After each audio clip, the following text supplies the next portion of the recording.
তাহলে আমরা এতগুলো পয়সা কড়ি খরচ করলাম, তাহলে আগে যদি আগে হতে থাকতো আমরা তো এইবারে কত পয়সা খরচ করছেন? এইবারে 20,000 টাকা। 20,000 টাকা? হ্যাঁ, কোথায় খরচ হলো এটা? এটা তো ওই লোক ধরে করাতে বুঝছে। লোক ধরে করাচ্ছে? হ্যাঁ। আচ্ছা, আপনি এই জায়গাটা তো প্রকৃত ওয়ারিশ আপনারা না, তো ওয়ারিশ কামে কিভাবে আপনারা ওয়ারেস কাম এটা তো জায়গাটা তো এনিমি জায়গা না, এই জায়গার একটা মালিক আছে। এই মালিক থেকে এই মালিকের কোনো নিঃসন্তান ওই তো ওই সম্পত্তিটা কিন্তু এনিমির করে আছে। আমি বলি একটা যে এই জায়গার এনিমির ঘরে থাকলে আপনি কাটবেন হচ্ছে খাস। হ্যাঁ, এনিমির ঘরে থাকলে তো আপনি মিউটেশন করাইতে পারবেন না। মিউটেশন তো উত্তরাধিকার সূত্রে আসে বা ক্রয় সূত্রে আসে। আপনি মিউটেশনে গেলেন, এটা তো এই জমির প্রকৃত ওয়ারিশ তো আপনারা না, তাহলে কিভাবে মিউটেশনের জন্য? এর আগে বছর নায়েবরা আমার যুক্তিদের বলো কি যে তোমার এই যেটা সম্পত্তি যে সময় তা ওই তুমি ওয়ারিশ ছাড়া তো আর কেউ এর দাবিদার নেই। এর আগে বছর আমি কিন্তু সেই ছোটবেলাতে মোটামুটি এইটা আগে পাশে দাবিদার নেই, তো ওনার তো ছেলে মেয়ে আছে। ওনার ছেলে মেয়ে তো ইন্ডিয়ায় রয়েছে বুঝছেন। আমি বলি যে ইন্ডিয়ায় আছে, ইন্ডিয়ায় থাকলে এটা গভর্নমেন্টের প্রপার্টি। হ্যাঁ, এটা গভর্নমেন্ট যদি মনে করে কখনো এটা গভর্নমেন্টের প্রপার্টি, আপনি গভর্নমেন্টের কাছে খাসের জন্য আবেদন করতে পারেন। কিন্তু আপনি এই যে একটা জটিল প্রক্রিয়ায় ঢুকলেন, এই যে 20,000 টাকা বাদিনের কথা মতো ওই ঢুকলাম। 20,000 টাকা দিলেন কারে? দেখলাম ওই যে নায়েবদের দিতে হলো, নায়েবের পাশে যারা থাকে তারকে দিয়ে ওই এইবার কাকে দিছে? এইবারও তো দিলাম ওই এটা, এইবারের আগে দিলাম ওই যে এটা জাফর। হ্যাঁ, কোন অফিসে আছে জাফর? তারপরে ওই যে রূপকর ওই কাজ করে নায়েব অফিসে, হুড়কু নায়েব অফিসে না সদর নায়েব অফিসে? রামপালে নায়েব অফিসে জাফর।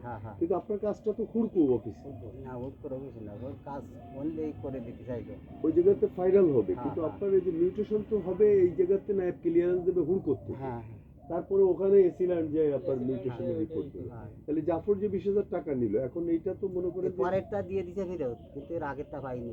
পরেরটা ফেরত দিয়ে দিচ্ছে? হ্যাঁ, তাহলে এখন ওই এটা এই নাম কি বলো, শহীদ না কি জানো, উনি আর কি বলো যে সময় এসেছে ই বলো যে ও আপনি তো পাচ্ছেন না, করছেন না, তাহলে আমার তো টাকা দেয়া এইভাবে এই কাজে ই করা।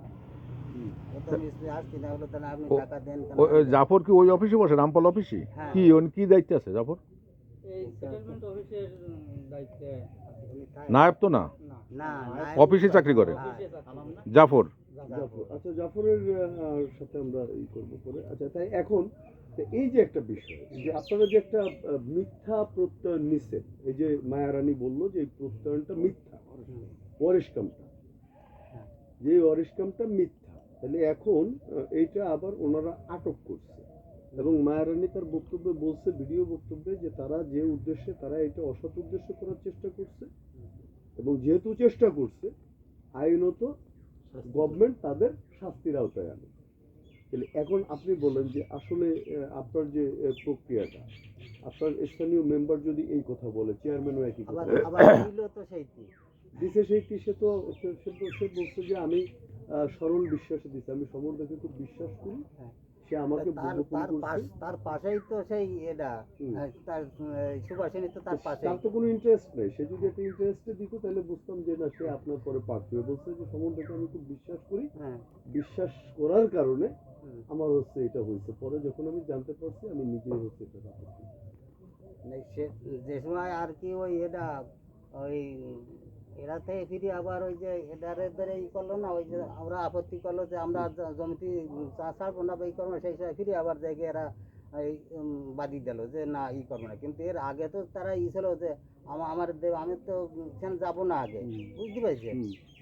ওই জমি এখন ভোগ দখলে কি আছে? ভোগ দখলে তো এই গেরের ভিতরে, মানে আপনার গেরের ভিতরে। হ্যাঁ, আপনি যে একটা সম্পত্তি দীর্ঘদিন যাবৎ অবৈধ বেআইনি ভাবে ভোগ দখল করতেছেন, এটা আপনি তো জানতেন না। বেআইনি এটা তো কাছে নায়েবরা যে কায়দায় করছে যে খাজনা নিতে গেলে কল যে খাজনা আবার নেওয়া লাগবে না, আপনি যেভাবে খাচ্ছেন ওইভাবে খাতে থাকবেন, আপনার ওই সম্পত্তি তো ওইদিক ওদিক হবে না। আমি তো সেই বিশ্বাসে চলতেছেন। এখন যে প্রক্রিয়াটা, নায়েবের বক্তব্য হচ্ছে ওনারা অসৎ উদ্দেশ্যে একটা ভুয়া প্রত্যয়নপত্র দিয়ে ওনারা এটা করতে আসছিল। আসার পরে এটা আমরা প্রপার ইনভেস্টিগেশন করার পরে এই জিনিসটি জালিয়াতিটা আমাদের কাছে প্রমাণ হয়েছে যে এই জায়গার ওয়ারিশ তারা না। যেহেতু তারা জাল জালিয়াতি করছে তাদের শাস্তি হওয়া উচিত। এখন মনে করেন যে আমরা তো রিপোর্টার, আমরা খুলনা থেকে আসছি, এখন আমরা রিপোর্টে কি লিখবো? চেয়ারম্যান আপনার বিপক্ষে গেল, মেম্বার বিপক্ষে গেল, না চেয়ারম্যান তো সেদিন মারা গেছে। সিঁড়ি মারা গেছে। যে এখন দিল প্রথমে। এখন যে মহিলার ইয়েটা দিয়ে আপনি লাস্ট করতে গেলেন, এই যে মহিলা চেয়ারম্যান, এই যে কি নাম? না এই যে হ্যাঁ সুলতানা পারভিন, কারণ ওয়ারিশ কামে তো প্রথম মেম্বারের স্বাক্ষর থেকে পরে সুলতানা পারভিন।